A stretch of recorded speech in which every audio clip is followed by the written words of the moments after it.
Okay. Oh, there you go. Now we're good. You hear us okay? Yes, I can hear you. All right. We'll get started, and we'll start first with Herbie Teope. Go ahead, Herbie. Hey, Jody, you got a huge smile on your face there. What were your emotions? What were your feelings like when you knew that you had made the team? And I'll have a second question after this. This God is good, man. I don't put a lot of time into this, and it was a lot of days that I thought that this wouldn't come, but I just stayed true to it, and I just kept working, and here we are. I know it's so much more work to do, but I was told to take my small victories as well and cherish them. So it's been a long road, dog. It's been a long road. And that long road, I mean, obviously, the Chiefs rolled out against the Minnesota Vikings a 14 personnel look. Kelsey, and Mahomes smiled about it. The opportunity to contribute in those kinds of formations. How dangerous do you think this Chiefs offense now will be with the flexibility with a guy like you in a 14 personnel look? I mean, we were already dangerous before I was activated. I think we just got a little bit more dangerous, to be honest with you, because I believe in my talents, and obviously they do as well because I'm on the active roster now. But no, it gives us the opportunity to form a lot of looks and create the defense in so many different mismatches, and just it's gonna be fun. It's gonna be fun. It's fun to be a part of it. I kind of wish I was in the stands to see, like, oh wow, they got 4 of those guys out there. But I'm a part of it, so it's dope. It's an incredible experience. I'm so grateful. Go next to Adam Teicher. Go ahead, Adam. Hey, Jody, congratulations. I was just curious, in what ways do you feel like you're better suited to be a tight end than a wide receiver? And Brad, I'll have a second question as well. I think I could play both positions, simple and plain. I don't think I'm better suited at either one. But I do know that me being in the box closer to those linebackers and the safeties, it creates a bigger mismatch. That's what I do know. And yeah, that's it. Okay, and if the Chiefs needed you to play wide receiver in a game, in an emergency, somebody gets hurt, whatever, could you feel like you could do that at this point? Do you know the offense, those positions well enough? I do. I feel like that they needed me to play long snapper. I can go out there and do it. Like, I feel like wherever they need me to play is where I'm going to be at. I feel like there's nothing I can't do. So yeah, to answer your question, yes, I could step outside and go play X or play Z, step in the slot. I feel like you could put me anywhere. Let's go next to Aaron Ladd. Go ahead, Aaron. Hey, congratulations. I hate to bring you down here, but you talked about how long of a road it was. I wonder if you could tell us about maybe a point if you thought it wasn't going to happen. Do you know a day, or maybe you think something in your mind where you're like, I don't know if this is really for me? There's a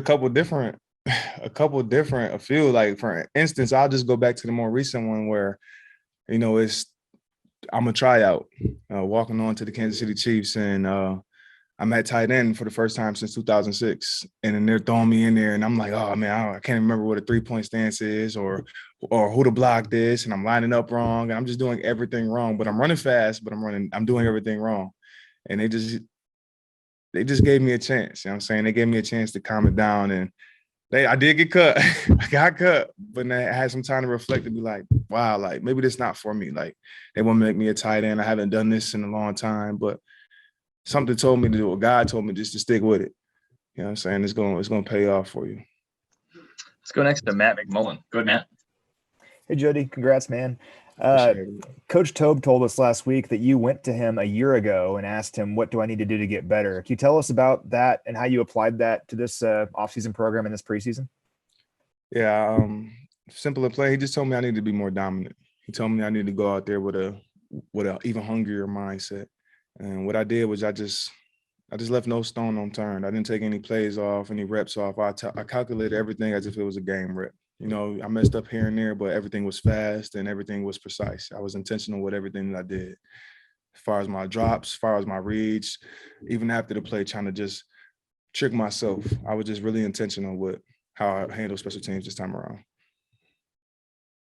Shout out to the special teams shirt too. Let's go next to Ms. Karen Konecki. Go ahead, Karen. Congratulations. I'm really, really happy for you. But you know what a lot of guys feel like who didn't make the team. And can you just talk about the highs and lows of that? I mean, being like, oh God, I finally made it. But you know what those guys are going through. Can you talk about those things? Because this is a hard time. This is an ecstatic time. This is a great time. And for some people, a downer kind of thing. Nah, it's So, definitely a downer. yeah. But like I would just say, you just try to your best to stay locked in and stay focused. You know, it's definitely tough. You know what I'm saying? You work hard all camp, all off season to prepare your body, your mind to, you know, endure these things, and for it not to work out in your benefit right now just yet, it's hard. It's definitely hard, especially when you feel like you put your best foot forward. But just continue to see it through. You know what I'm saying? You didn't get this far to only get this far. You just keep pushing. I'm a strong believer. It's only pointless if you quit. If you quit, then everything you did was for nothing. So you just got to keep going on and just keep riding with it. It's definitely hard though. I promise you it's hard. We've got 3 more. Let's go next to Mr. Sam McDowell. Good, Sam. Hey, Jody, can you just tell us how you found out you made the team?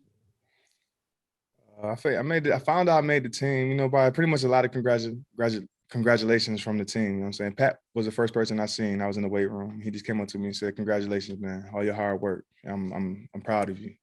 And it kind of stemmed from there. It really didn't hit me when he was telling me this, that I had made the team. I'm thinking like, what are you talking about?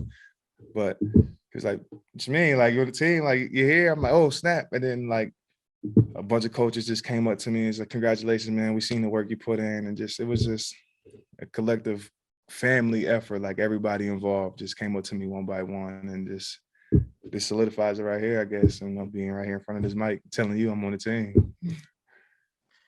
Let's go last 2. We'll go Pete Sweeney and then Steve. Go ahead, Pete. Congratulations, Jody. Awesome story to kind of follow here. Follow up to Sam's question. You had mentioned just your admiration last time we talked to you for Travis Kelce. I was wondering what his reaction was, and then if you could describe the first phone call that you made after finding out. Well, first of all, I haven't made the phone call yet. So you guys are like, my mom's probably watching this like, he didn't even tell me, but he's talking to y'all. But my bad, Mom. But as far as Chav's reaction, you know what I'm saying, it's almost like he expected it. You know what I'm saying? He's seen the work that I put in. I remember going back in OTAs, like after practice, I would go to his house and kind of study the playbook, and he would kind of teach me fronts and defenses and certain leverage points that in order to block better. So I would say I can't speak for him, but from what I've seen, it's like he expected it. It wasn't anything new for him. And that's even an honor in itself. Like, I truly feel like he's the GOAT. Like, that's a great mentor on and off the field. Like, that's somebody that I would call long after I get done with this game to ask for advice. So yeah, I appreciate Kels. You know that though. Let's go last to Steve Walls. Go ahead, Steve. Hey, what's going on, Jody? How you doing? Pretty good. Congratulations, first of all. You made the team now. You posted that you're on Madden finally. Finally. How do you transition from that mindset though, that now I've made it, to let's now get to work? Well, I don't have the mindset that I've made it. You know what I'm saying? This is ultimately, you know what I'm saying, this is a step in the right direction, but this isn't the dream. This isn't what I wanted, like, not what I wanted, but this is not my end goal. You know what I'm saying, I have plans, I have dreams, and I plan to see them through. I'm not gonna get on here and tell y'all what it is. I just gonna have to see it. But yeah, this is just the beginning. I'm just getting started.